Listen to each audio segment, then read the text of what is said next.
Salam əziz dinləyicilər. Bugün 7-ci sinif Azərbaycan tarixindən paragraf 2 Ərəb işğalına qarşı mübarizə və Cavanşirin daxili və xarici siyasəti haqqında izah verəcəm. Göründüyü kimi biz burada başlıqlar qeyd eləmişik. İlk başlığımızdan başlayırıq. Mehranlər sülaləsinin hakimiyyətə gəlməsi. Deməli, Mehranlər sülaləsi 7-ci əsrin əvvəllərində Azərbaycanın şimal hissəsində, yəni Albaniyada hakimiyyətə gəlmişdi. Daha öncə bu sülalə Girdiman vilayətində hakimiyyətə gəlmişdi və sülalənin də banisi Mehran idi. Mehran Mehraman şəhərini saldırır. Türk adlı Sabirlər türklərindən idi və eyni zamanda Mehraban qalasını saldırır və sonralar deməli Mehranlərin biz burada yazmışıq əhatə etdiyi ərazilər bütün Albaniyanı Mehranlar əhatə eləyib, bütün Albaniya ərazisini və 705-ci ilə qədər, yəni Albaniyanın süqutuna qədər də Albaniyada Mehranlar hakimiyyətdə olmuşdu. Bu dövrdə Albaniyanın paytaxtı Bərdə şəhəri olmuşdu. 7-ci əsrin 30-cu illərində, yəni bu dövrdə Albaniya Sasanilər imperiyasının tərkibində idi və Sasani-Ərəb arasında müharibə gedirdi. Bu müharibədə də Albaniya Sasanilərin, Albaniya dediyimiz kimi Sasanilərin tərkibində idi və ərəblərə qarşı mübarizədə Albaniyada Sasanilərin tərkibində ərəblərə qarşı mübarizə aparırdı. Bu mübarizədə Cavanşir böyük igidlik göstərirdi və Cavanşirin atası Varaz Qriqor Cavanşiri ərəblərlə qarşı mübarizəyə göndərir və Cavanşir orada böyük bir şücaət göstərir və ona görə də İran şahı, yəni Sasani hökmdarı Cavanşiri qızıl silahla mükafatlandırır. Lakin sonralar Sasanilər imperiyasının paytaxtı Mədain, yəni Ktesifon şəhəri ərəblər tərəfindən mühasirəyə alındıqdan sonra Cavanşir artıq mübarizənin mənasız olduğunu başa düşür və Cavanşir vətəninə qayıdır. Cavanşir vətənə qayıdandan sonra atası Varaz Qriqor artıq Cavanşiri uzaqgörən, tədbirli bir sərkərdə olduğunu bilirdi və ona görə də Cavanşiri Albaniyada hakimiyyətə gətirir və 642-ci ildə Cavanşir hakimiyyətə gəlir. Ümumiyyətlə, Cavanşirin hakimiyyət illəri 642-681-ci illəri əhatə etmişdi.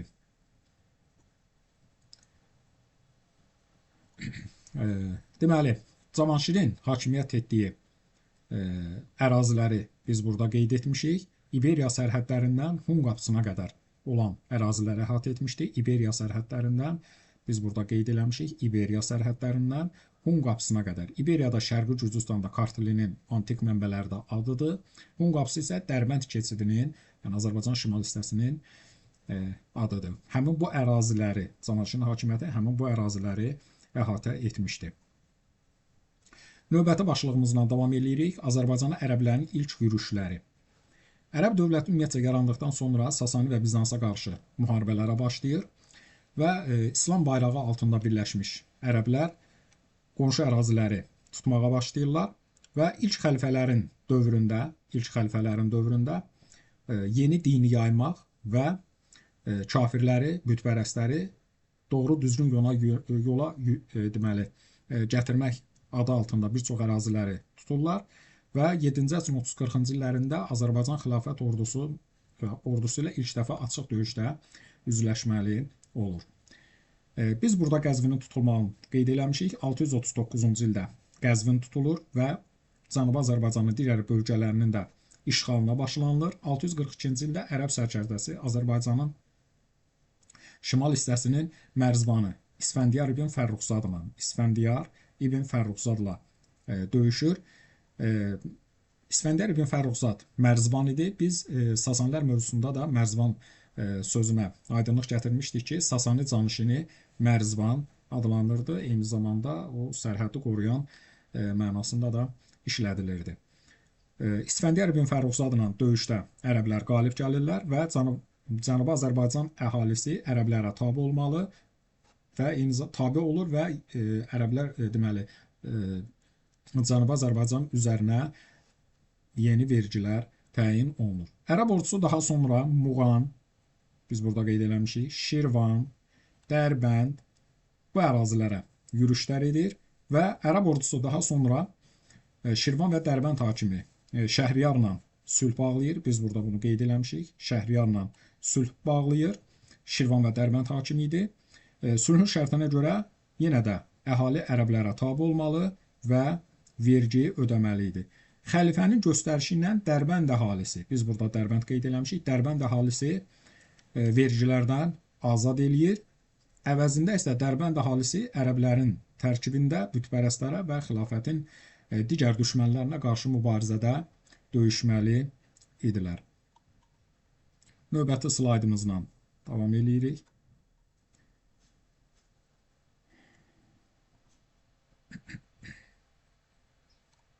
Deməli,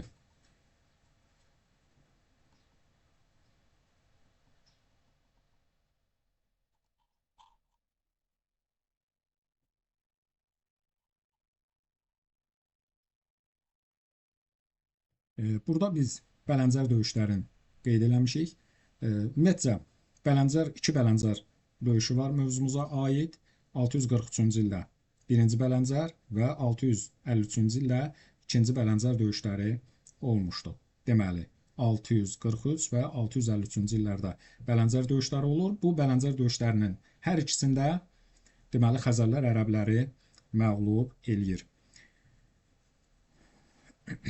Biz burada Cavanşirin daxili siyasəti qeyd eləmişik. Cavanşirin ümumiyyətcə daxili siyasətinin, daxili-xarici siyasətin əsasını nə təşkil eləyirdi? Daxili siyasətdə Albaniyanın müstəqilliyini qorumaq, ölkədə abadlıq, quruculuq işləri həyata keçirmək, sabitliyi bərpa etmək və həmçinin də ərəblərə, Sasanilərə, Xəzərlərə, Bizans imperiyasına qarşı mübarizədə Albaniyanın ərazi bütövlüyünü qoruyub saxlamağı əsas məsələ idi. Bu Cavanşirin xarici siyasətini təşkil eləyirdi. İndi isə xarici siyasətinin bir qədər yaxından təhlil eləyək. Deməli, Cavanşir Bizans imperatoru ilə ittifaqa girir 654-cü ildə və Ərəb xilafətinə qarşı birgə mübarizə aparmaq haqqında razılıq əldə olunur. Lakin Bizans imperatoru bu vədi deməli sona qədər yerinə yetirmir. Və Cavanşirin Xəzərlərlə mübarizəsini qeyd eləmişik. Cavanşirin Xəzərlərlə mübarizəsində deməli Xəzərlərin ilk yürüşləri zamanı Cavanşir onları məğlub eləyir. 7-ci əsrin 60-cı illərində. Bundan sonra 3 il sonra Xəzərlər yenidən hücum eləyirlər və Cavanşir Xəzər xaqanlığı ilə nikah diplomatiyası eləyir, qızı ilə evlənir və Xəzərlərdən vassal asılılığını qəbul eləyir. Əvəzində isə Xəzərlər ələ keçirdikləri əsirləri və qənimətləri geri qaytarırlar və bundan sonra Xəzərlərin Albaniyaya olan hücumları kəsilir. Növbəti slaydımızla davam edirik. Cavanşirin ərəb xəlifəsi Muaviyə ilə görüşü. Muaviyə ilə görüş 667-670-ci illərdə baş verir. Cavanşir gedir, deməli,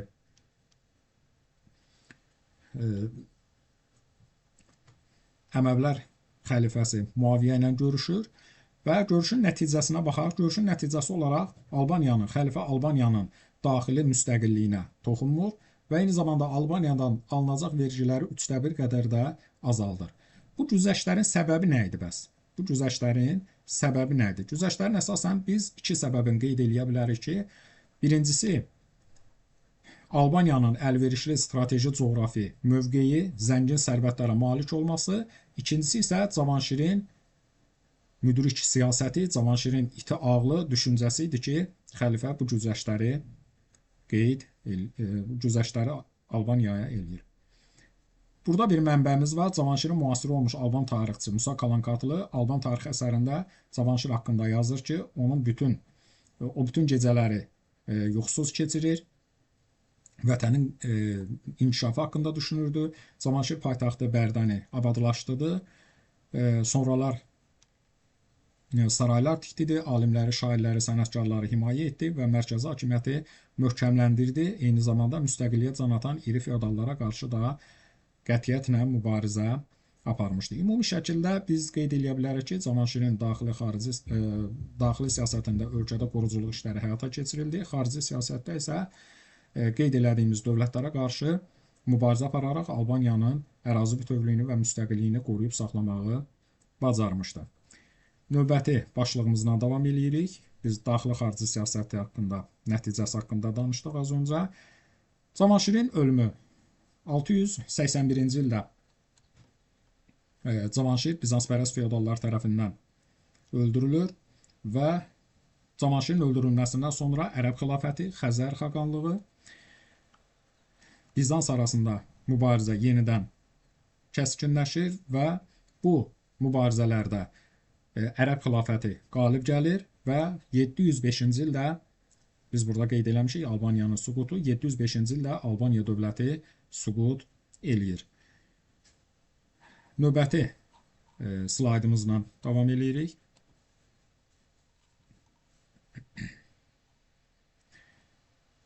Xəzər-Ərəb müharibələri. Biz qeyd elədik ki, Cavanşirin ölümündən sonra Xəzər, Ərəb, Sasani,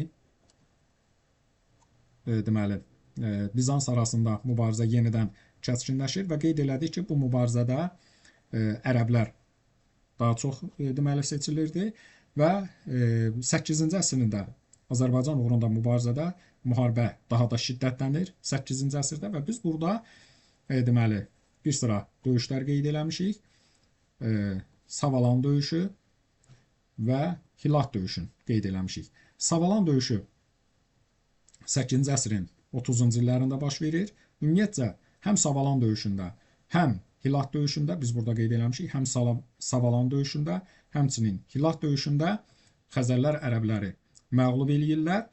8-ci əsrin 30-cu illərində Savalan döyüşündən sonra Xəzərlər deməli Diyarbəkir və Mosul ərazilərini tuturlar.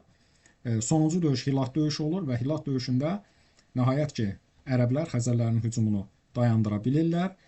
Hərbi üstünlüyü ələ keçirən ərəblər Xəzərləri Azərbaycandan qovub çıxara bilirlər. Mövzu ilə bağlı izahımız bu qədər. Uğurlar hərbinizə.